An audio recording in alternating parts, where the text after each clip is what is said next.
할렐루야. 2월 15일 교직원 채플에 오신 여러분을 환영하고 축복합니다. 함께 기도하겠습니다. 하나님 감사합니다. 하나님, 오늘도 하나님을 예배하는 예배자로 주님 앞에 나아갑니다.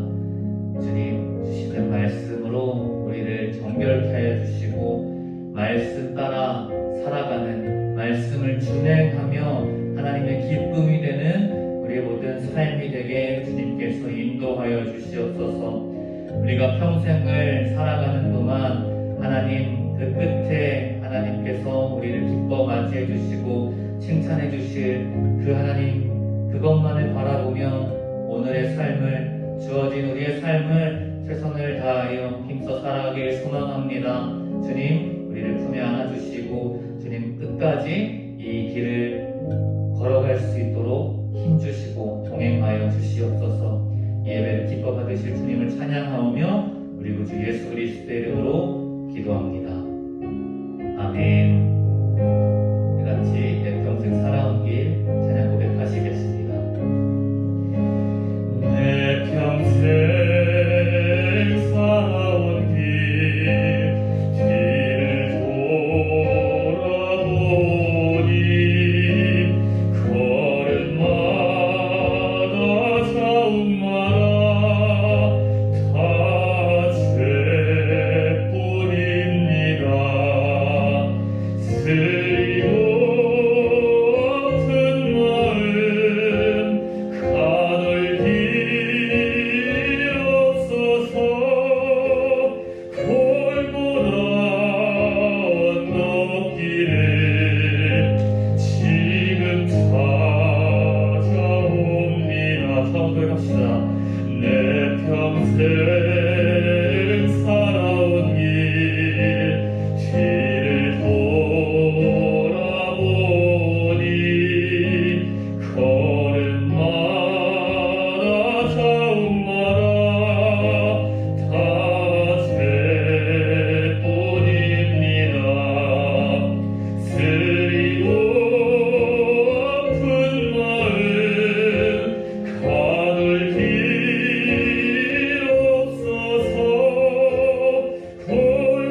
예수님 복음 위에, 예수님 복음 위에 굳세게. 마지막 노래 갑시다. 예수님 복음 위에,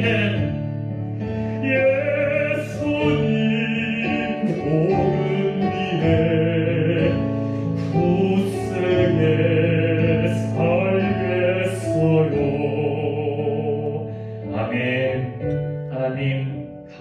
감사합니다. 우리에게 주신 이 생명을 전하며 누리며 나누는 삶을 살아갈 수 있도록 우리를 오늘 일으켜 주시고 우리 차준희 목사님을 통하여 주시는 말씀으로 힘입어 오늘 하루도 힘써 주님과 동행하며 예수 그리스도의 천국 복음을 위해서 굳세게 살아갈 수 있는 우리가 받을 수 있도록 주님께서 함께하여 주시옵소서.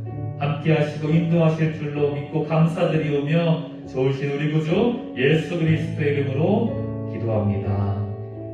아멘. 사방에 가득한 하나님의 생기, 오늘 말씀 제목입니다. 성경 말씀은 에스겔서 37장 1절에서 14절까지 말씀입니다. 길어서 핵심 구절인 9절만 제가 읽겠습니다. 또 내게 이르시되 인자야 너는 생기를 향하여 대언하라. 생기에게 대언하여 이르기를 주 야훼께서 이같이 말씀하시기를 생기야 사방에서부터 와서 이 죽음을 당한 자에게 불어서 살아나게 하라 하셨다 하라. 오늘 본문 말씀은 굉장히 유명한 말씀입니다. 우리가 잘 알고 있듯이 에스겔의 마른 뼈 환상입니다. 이 마른 뼈 환상은 바벨론 포로로 끌려갔던 에스겔이 국가 멸망을 했을 때, 바벨론이 의해서 예루살렘이 멸망당했을 때 본국에 있는 유다 백성들, 예루살렘 백성들이 완전히 좌절과 절망 속에 빠져 있을 때, 그때 본 환상이고 그들에게 준 메시지입니다. 바벨론 포로로 끌려가 있었던 사람들, 그래도 본국이 아직은 건재했기 때문에 희망을 놓지는 않았지요. 그런데 안타깝게도 주전 587년에 남유다는 멸망합니다.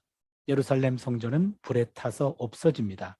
그래서 그들은 37장 11절에 보면 이렇게 고백합니다.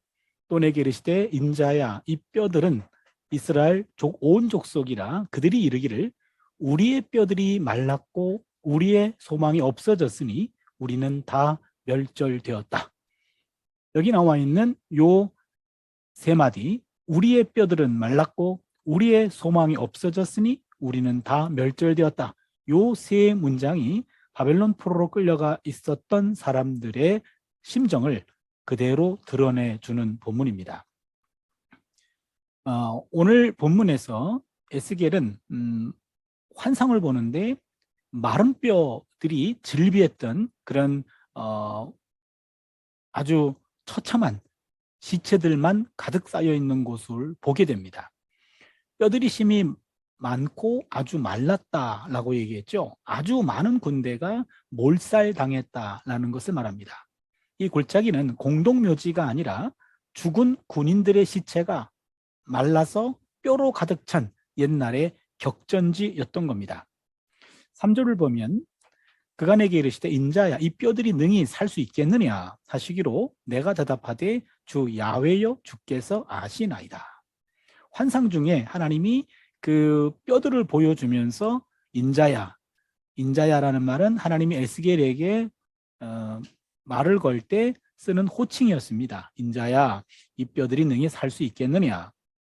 에스겔이 대답하기를 주 야훼여 주께서 아시나이다.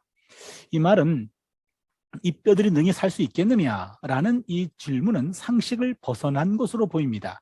뭐라고 답변해야 하나요? 살 수 있다 라고 답변하면 그거는 터무니없는 맹신이고, 그렇다고 살 수 없다 라고 말한다면 그것은 믿음 없는 예언자로 만듭니다. 그런데 에스겔은 재치 있게 공을 하나님께 넘깁니다. 주 야훼여 주께서 아십니다. 뼈만 앙상하게 남은 상황은 너무 심한 것 아닌가? 이미 오래전에 죽은 마른 뼈가 아닌가? 더 이상 누가 누군지 식별도 불가능한 조각난 유해들이 아닌가? 도대체 그것들이 어떤 방법으로 다시 살 수 있을까? 그것은 믿는 것은 고사하고 상상하기조차 어려운 일이었습니다. 에스겔은 하나님의 능력을 부인하지 않을 만큼 지식은 가지고 있었지만 그렇다고 그것을 믿을 만한 믿음은 아직은 없었던 것 같습니다. 그래서 에스겔은 그 질문을 하나님께 토스한 것은 아닐까. 그리고 4절부터 10절까지에 이제 하나님께서 에스겔에게 하시는 말씀이 나옵니다. 이 본문에 보면 4절에 또 내게 이르시되 너는 이 모든 뼈들에게 대언하여 이르기를 너의 마른 뼈들아 야훼의 말씀을 들을지어다. 주 야훼께서 이 뼈들에게 이같이 말씀하시기를 내가 생기를 너희에게 들어가게 하리니 너희가 살아나리라. 너희 위에 힘줄을 두고 살을 입히고 가죽으로 덮고 너희 속에 생기를 넣으리니 너희가 살아나리라. 또 내가 야훼인 줄 너희가 알리라 하셨다라. 이에 내가 명령을 따라 대언하니 대언할 때 소리가 나고 움직이며 이 뼈 저 뼈가 들어맞아 뼈들이 서로 연결되더라. 내가 또 보니 그 뼈에 힘줄이 생기고 살이 오르며 그 위에 가죽이 덮이나 그 속에 생기는 없더라. 또 내게 이르시되 인자야 너는 생기를 향하여 대언하라. 생기에게 대언하여 이르기를 주 야훼께서 이같이 말씀하시기를 생기야 사방에서부터 와서 이 죽임을 당한 자에게 불어서 살아나게 하라 하셨다 하라. 이에 내가 그 명령대로 대언하였더니 생기가 그들에게 들어가매 그들이 곧 살아나서 일어나 서는데 극히 큰 군대더라.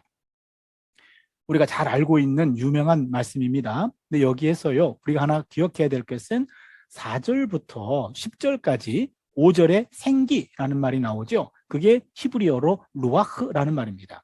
6절에 생기라는 단어가 나오죠. 이것도 루아흐입니다. 8절에 생기라는 단어가 나오죠. 이것도 루아흐입니다. 9절에 생기, 그다음에 생기, 그다음에 생기, 사방, 그 네 단어가 나오죠. 요 네 단어가 다 루아흐입니다. 10절에 생기, 루아흐입니다.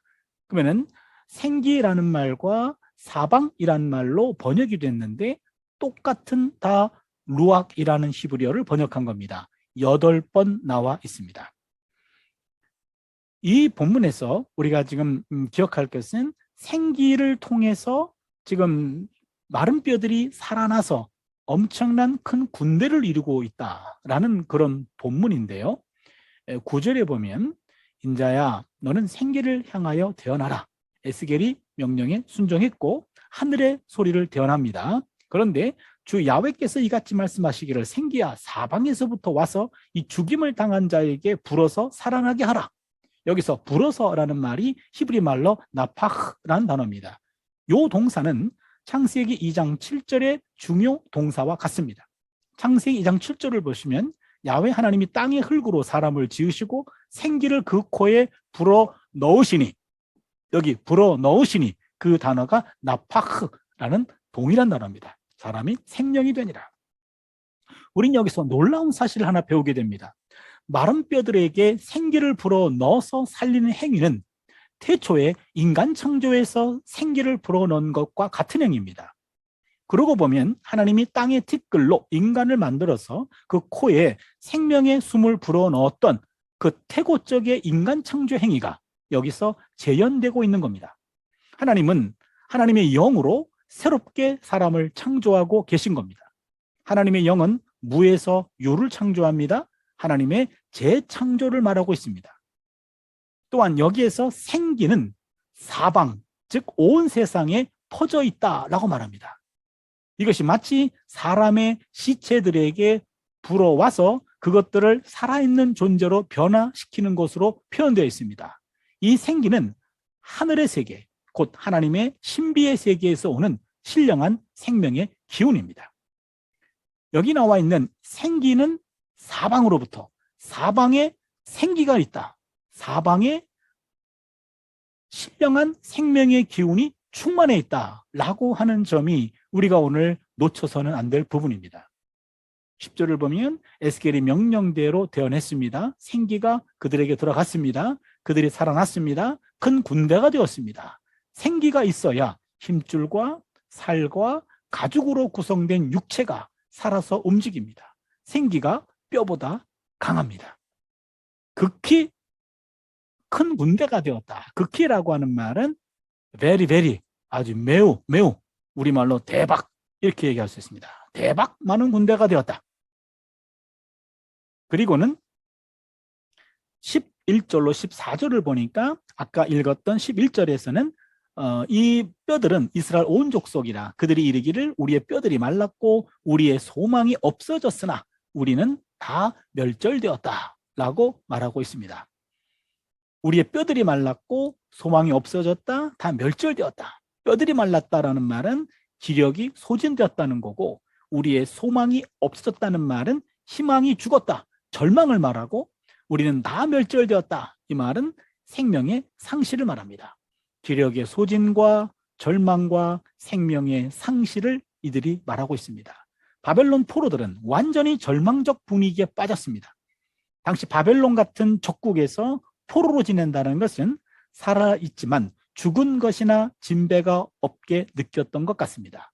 그들은 마치 공동묘지 안에 있는 것과 마찬가지였습니다. 그들은 자신이 이미 죽음의 먹이가 되었다고 생각합니다. 그들은 자신이 이미 죽음에 넘겨졌고 그 뼈가 이미 말라버렸다라고 말합니다. 이들에게 에스겔은 하나님의 말씀을 대언합니다. 그게 12절이죠. 그러므로 너는 대언하여 그들에게 이르기를 주 야훼께서 이같이 말씀하시기를 내 백성들아 내가 너희의 무덤을 열고 너희로 거기에서 나오게 하고 이스라엘 땅으로 들어가게 하리라. 여기 보면 세 가지 약속이 나옵니다. 첫 번째, 내가 너희 무덤을 열고, 두 번째, 너희로 거기에서 나오게 하고, 세 번째, 이스라엘 땅으로 들어가게 하리라. 앞에서 이야기했던 세 번의 탄식에 맞추어서 세 가지 하나님의 구원 약속으로 답변을 하고 있습니다. 그리고는 그들에게 말합니다. 바로 너희들을 무덤에서 열고 나와라. 내 백성아, 내가 너희 무덤을 열고 내가 너희로 거기에서 나오게 한즉 너희는 내가 야훼인 줄 알리라. 또 내가 또 내 영을 너희 속에 두어 너희가 살아나게 하고 내가 또 너희를 너희 고국 땅에 두리니 나 야훼가 이 일을 말하고 이룬 줄을 너희가 알리라. 예, 오늘 본문은 유다 멸망으로 희망을 상실하고 절망에 사로잡힌 유다 포로들에게 주는 희망의 메시지입니다. 하나님의 영이 생명과 숨을 불어넣어 강력한 군대를 이룰 것을 약속하고 있습니다. 에스겔 37장의 환상은 유다 국가가 바벨론에게 완전히 패망한 이후에 주어진 겁니다. 이 장에서 루아흐란 단어 10번이나 언급됩니다. 아마도 성경 전체에서 한 장에 루아흐가 가장 많이 언급된 본문이 여기입니다. 2절에 영, 5절에 생기, 6절에 생기, 8절에 생기, 9절에 생기, 생기, 생기, 사방, 10절에 생기, 14절에 영, 모두 히브리어로 루아흐입니다. 여기서 루아흐는 하나님의 영, 1절과 14절에서는 하나님의 영으로 쓰였습니다. 그 다음에 생기라고 나와 있는 것은 생명의 숨, 인간의 호흡으로 쓰였습니다. 9절에 사방이라고 하는 것은 자연적인 바람으로 쓰였습니다. 그렇다면 루아흐라고 하는 말은 하나님의 영으로도 활동하고 생명의 숨으로도 활동하고 자연적인 바람으로도 활동합니다. 여기서 루아흐는 바람으로 쓰인 한 번만 제외하면 모두 생명의 영이고 생명의 숨으로 기능합니다. 하나님의 영은 완전한 죽음으로부터 생명과 숨을 수여합니다. 생명의 영, 생명의 숨으로 인하여 골짜기의 평원은 주님의 죽음의 장소에서 죽음을 이기는 승리의 장소가 될 겁니다.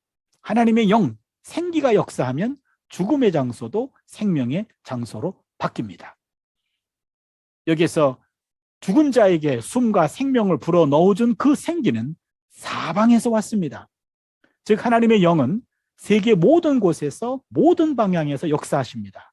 온 세상에 생기를 보내신 하나님을 믿는 모든 사람에게 생명과 구원과 육체의 부활이 주어지는 겁니다.